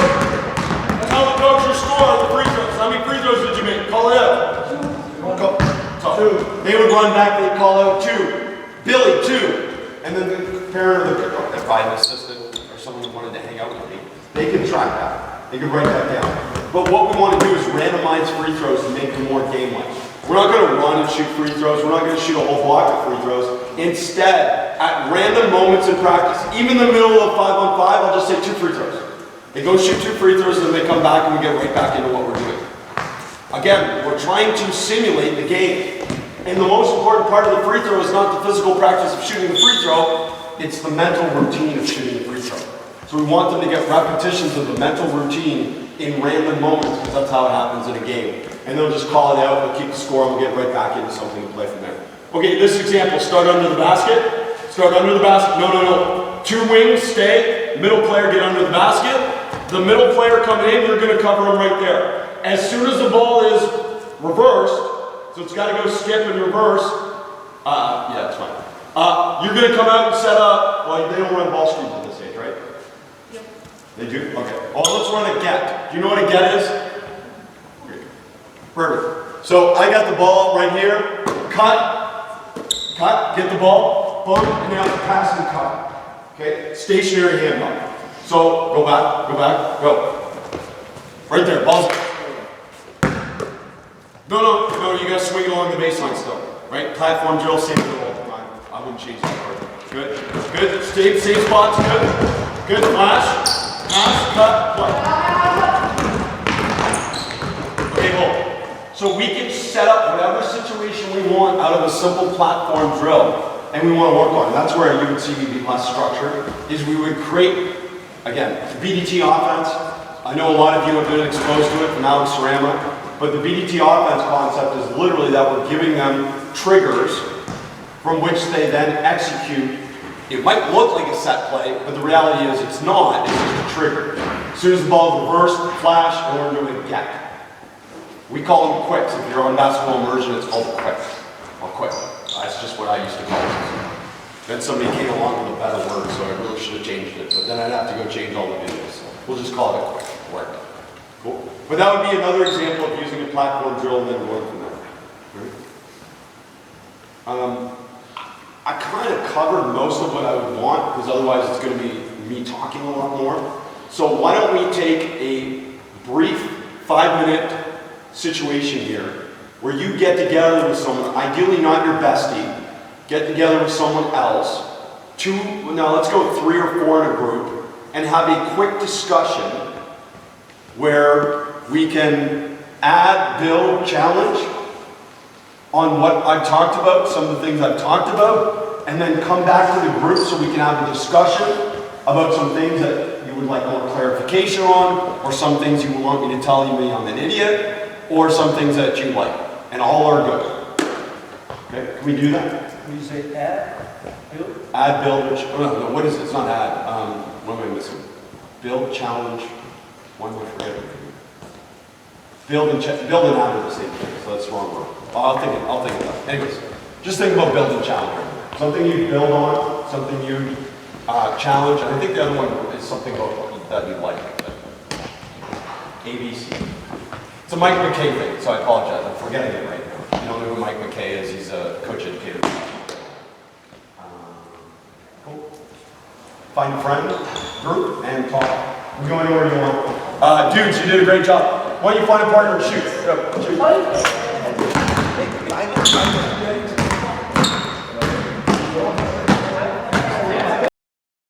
Group, if you don't mind. Agree, build, challenge. Agree. I knew it was something that said you like me, you really like me. Agree, build, challenge. It's all good either way.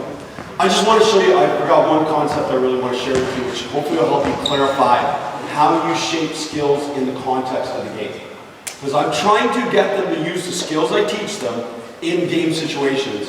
Otherwise, why am I teaching them the skills? So, we have something that we call musts and possibilities. Musts. Okay, we just taught the back pivot, now they must use the back pivot. So this is a simple drill. Ready, show?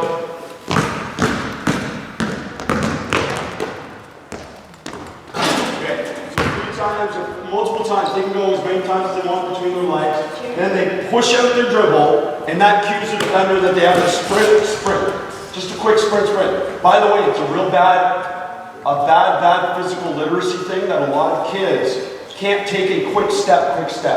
A lot of them take really long steps. And if you research that, it means that your muscles aren't firing, so you actually slow yourself down rather than speed yourself up. Anyways, if you want to talk about that later, we can talk about that. But they must use the back pivot. Okay, now, you may use a back pivot or a push shot or a euro. So now I'm giving them more possibilities. Push shot, back pivot, this is what they're going to talk. You get it. Okay, now, any possibility. Anything you want. Must and possibility. Same drill, and we can just change the drill based on whether it's a must or a possibility. And then how many musts and how many possibilities. Right? And that's how we would shape skills in the context of the game. Okay, cool, you guys are awesome. Let's give them all a big hand. You guys are amazing.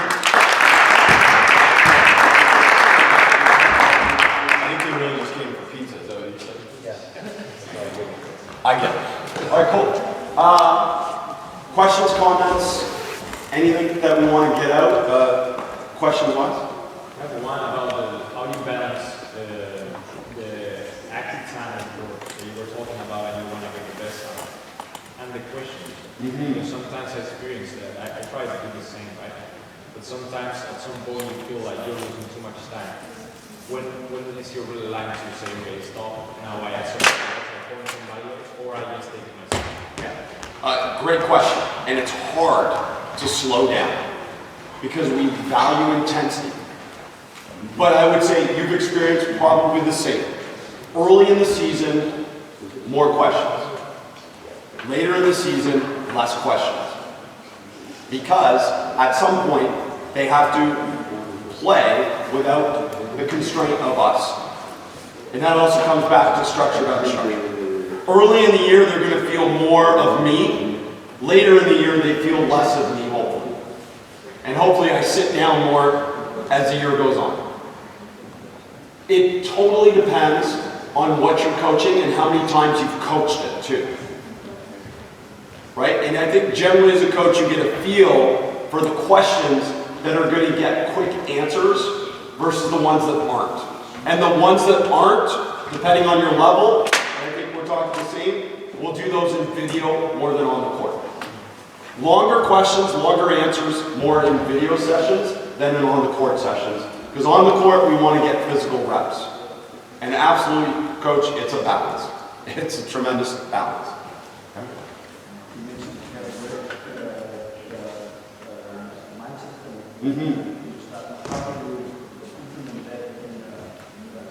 So, a few things.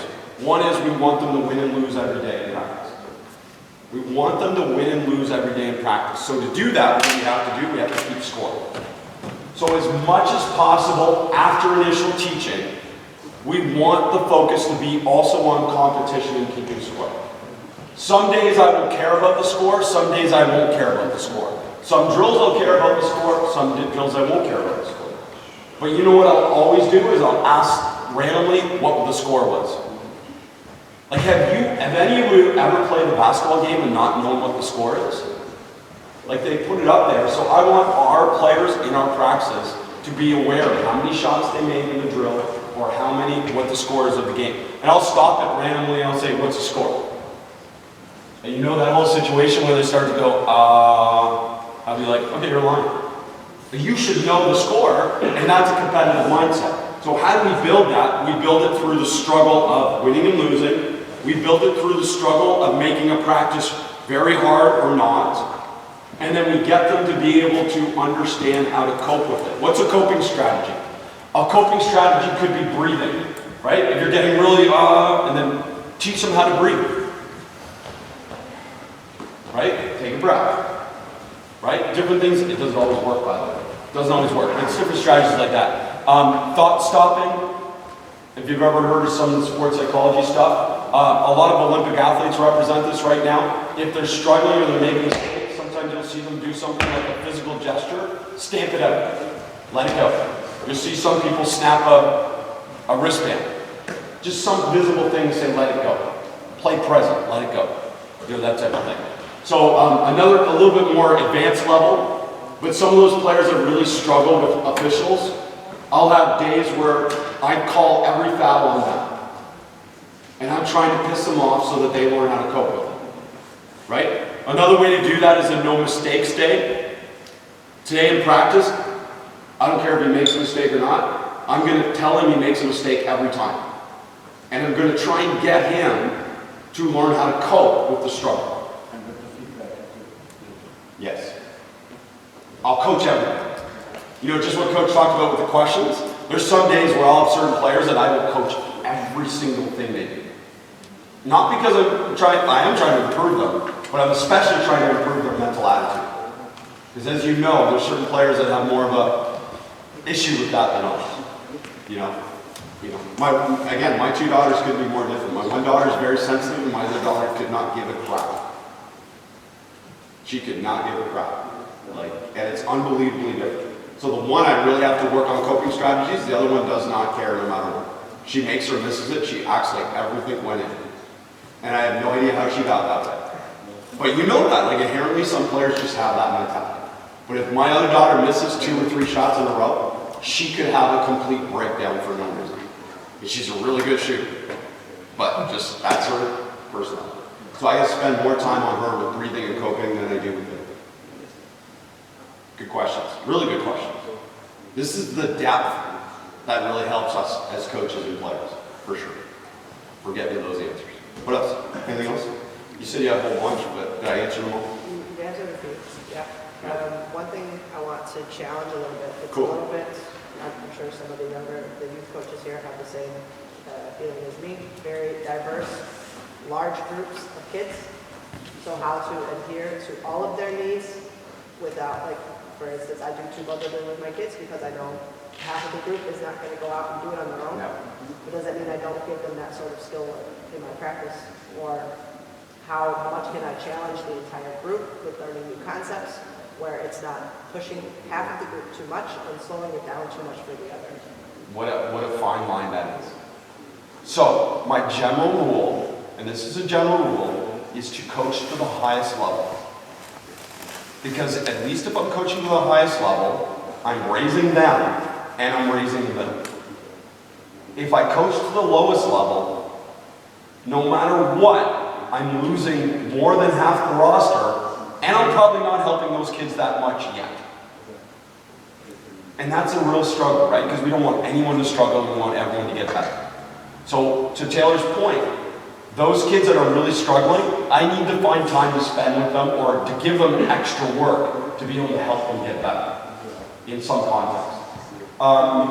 My soccer, football coach, way back when I was like 8 years old, 10 years old, I remember one of the most important things he ever did is in between every practice, he gave us homework. Who could go home and juggle the ball the longest off their head?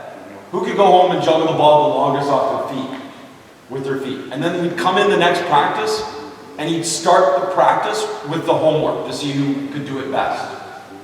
Same thing, some kids cared and did it, some kids didn't. But who ultimately kept playing were the kids that kept doing it.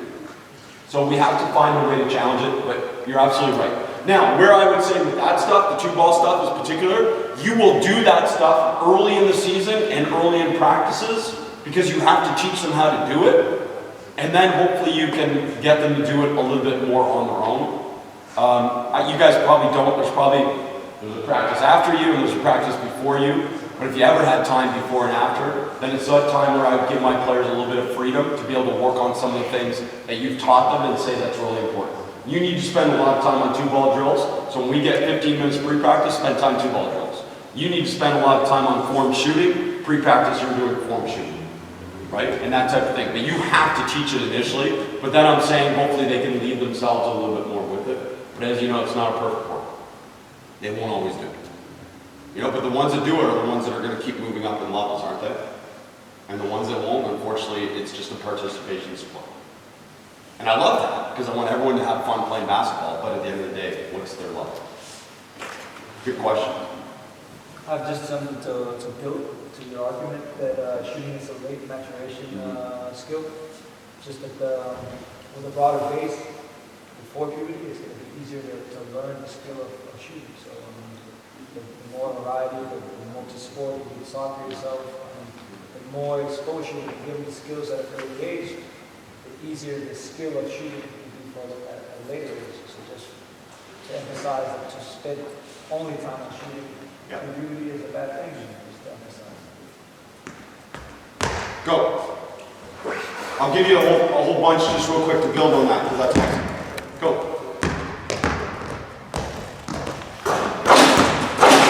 Hey, bunny hops.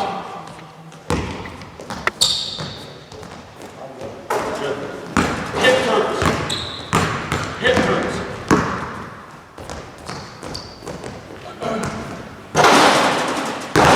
Remember, one dribble between your legs, not facing the rim.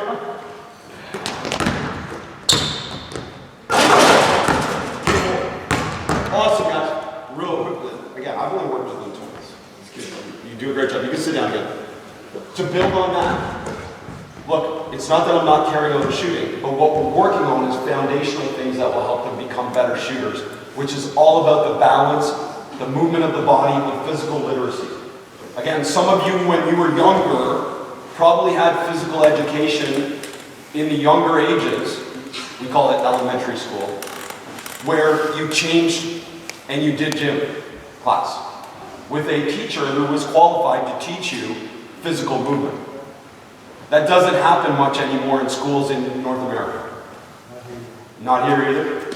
My daughters do not change for phys ed. They wear their school uniform, so I know they're not doing anything serious. And they generally just go and play soccer or football or basketball, like a team sport, and they're not working on sub-8, sub-10. They're not working on physical movement. So I have to incorporate it as much as I can into their basketball development. And that foundationally, I think, helps them become a better shooter post-pubescence. Because what have we focused on the whole time is their feet and their body, and developing that coordination from it, rather than worrying as much about the shot. Now, younger ages and older ages, there's commonalities to all great shooters. So again, if I use my daughters as an example, I am not going to worry about too much about their shot, but what I want them to worry about is to bring the ball and shoot the ball within their body so that they don't have hip turns, right, which is a real young problem. And I want them to learn how to lift the ball rather than push the ball. And I feel if I can get them to do that, I haven't screwed them up, right? And they don't have to break a bad habit. And we know the younger kids especially, that shoulder involved or the hip involved in the shot is a really hard habit. Less so than this. This is easier to change, and some people argue you don't have to change it. Right? But fourth generation from hip turns is really hard to change. So foundationally, those things, I don't know if you guys have any other shooting stuff to add to that, but yes. I think mentally helps a lot. Say it again. I think mentally helps a lot. I'm under 13, 12, 11. And I noticed that for them shooting is more complicated things, right? So they shoot the ball and then they series of weight, the ball to get in or out, scoring in a goal in football. Yeah. If you remove that, they get very more confident. Yeah. So they don't understand, okay, I shoot the ball, I shoot again, I shoot again. And it's not an issue to miss a shot. Great shooter, they have anyway 40% losing a game, that means. It's a mentality is what you're saying. Build a mentality. After you teach him and shooting when they're that small, it's not much because they want to point shooter, but because give them option, confidence. And then it's with for me it's weird because they suddenly okay, I can do several things, I missed a shot, nobody died. Yeah. So I think that helps. And it comes back to what you said about the mindset training. Normalizing. What can we normalize for players? Well, we can normalize missing. That's normal. You're going to miss. That's great that you're normalizing that. So that's such an important part of this process as well, is we normalize that you're going to lose and you're going to win. We normalize that you're going to make mistakes. We normalize that you're going to miss shots. We normalize that you're going to dribble the ball off your knee. It's all part of it. You know? So that's a great point, Coach. Thank you. Absolutely. But for me, that comes back to something I share a lot, which is I feel the decision is more important than the skill. And by that I mean the decision to shoot it is harder to teach later than it is the actual skill of improving the shot. Because as you know, we get a lot of players by the time they get 13, 14 that just refuse to shoot. And that is a bigger problem to me. So you're right, make or miss, shoot it when you're open. Cool, this is awesome stuff, thank you. Yes, please. I think that probably your answer was based into the States mostly. And the reason I'm saying that is because in Denmark there are outcome racing activities. So I've seen a lot of kids stop and they are talking mostly about girls talking, but we're struggling into keeping them into the practices. So if I have like 12-year-old girls and I teach them into the highest level of everybody, I will lose the new girls. They're not going to come after because it's going to be too hard for them. And here they don't like to be too hard. So what in my how I see it is that you have to give some of the basics that they're going to be too easy for maybe the highest, like the better kids, but you are building it, and then during the practice, you keep it like the highest level. So everybody will get their struggle during its practice. This is like, I don't know. That's fair. Let's build our challenge. Go. The team out of the is your team is 25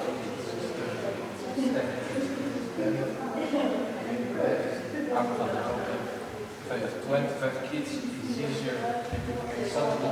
If you have 12, and then 2 are much, then you're making a chance. The numbers make it harder for sure. I'll come back to retention too, because that's a great point. But let's go here first. I guess we could do like what you said earlier, challenge some of the better players, make some restrictions for their, going on the rules. So they have some kind of groundwork and then, yeah. Simplify and complicate. Yeah. Almost. Okay, good. I like that. I like that phrasing. I love that's. You're absolutely true. Because retention is so important. And I'm particularly going to say this in girls' sport. Because the girls' numbers in the world are dropping in basketball. And that doesn't make sense because it's rising generally in every country outside. What do you want to add? I just want to add, it's having the same drill for all of them, but just different emphasis. Which is your... So retention, it's a great question. And one of the reasons for my philosophy, before we go, to play more basketball, offense versus defense, and to emphasize offense particularly and shooting particularly. And I don't mean just shooting, I mean like scoring at the rim, different things like that, is because that leads to more enjoyment at playing the game. It's not fun to play basketball if you never get to shoot, is it? Like if you're just a rebounder or just a screener and you're making $15 million in the NBA or WNBA, all good. I'll do that. But at the youth level, they want to be involved in the offense in some way, and that helps with retention as well, that they feel like they're getting better in practice and it's helping them in a game. And that would come back to another point. What are you doing to notice their progress? Bad player, good player, medium player? Is there something that you can notice? Hey, last week you couldn't do this. This week, you suck less. Like you're better. And we have to normalize that, right? You're bad before you're good, and you're good before you're great. We have to normalize that. And you can go from being sucky to being better. And why aren't we noticing that? And one of the best things I learned, I can't even remember who said this now. I think it was Nate McMillan or someone. One of their video guys told me this, that one of the things they had printed when they were in Atlanta was, I don't know, anyway, maybe I forget, was that's what we worked on. That became a phrase on their team. That's what we worked on. That the coaches did a great job connecting that things they were doing in practice were helping in the game. That's powerful, right? For all of your players to understand, hey, we worked on this in practice and look how it helped you in the game. To me, I want to create a video edit. I know we can't all do it because we don't have all the video people and all that. A video edit of practice to game clips. Man, that's powerful. If you can find a way to do that. Again, find a parent that has way too much time on their hands complaining about you and put them on the team to do that. Hey, the most valuable thing in the world is can you find a practice clip and a game clip and connect them for clips? Man, that will help them understand why practice is fun and that they're getting better. Because the hardest thing for the players you're talking about that are the lowest players is they don't feel like they're getting better. Because they already know they're not as good as those players. But you got to somehow notice that they're getting better.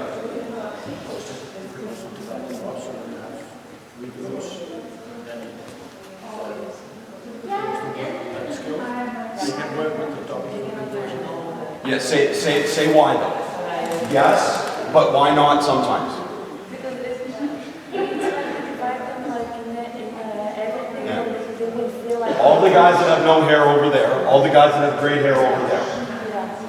I feel bad. Like I look. It's not always No. sometimes.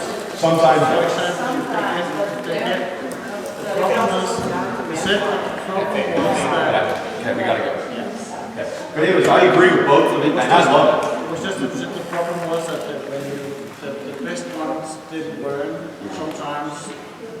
much because the Yeah, no, but actually, you always ask things that you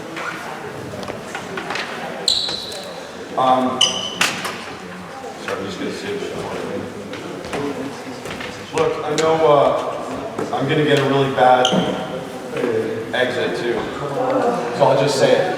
Thank you on behalf of myself and the organization and everyone else for taking the time. Because I'm telling you, just by you being here and most of you being engaged in this is very powerful. And I will tell you this doesn't happen everywhere in the world.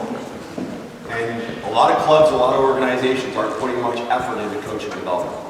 So I am grateful for the opportunity. At V-Ball Immersion is the easiest place, but I know people in Denmark are not on Twitter, apparently. But you can find me on Instagram at Basketball Immersion. And both of those DMs are open, so if you ever have any questions, you can reach out to me, for sure. And some of you, I know through the club, right, have access to Basketball Immersion. And if you're not using it, please get on there and use it. And I'm not saying it because it's my resource, I'm saying it because there's stuff on there. And it's mainly not about what to teach, it's about how to teach, which is what I tried to show you here. And whether you, again, you build on it, you agree or you disagree, it's all good. It's going to help you become a better coach to think about some of these things. So please get on there and use it, because otherwise you're losing it. And I'd be sad with it. Anyways, thank you very much. It was really important.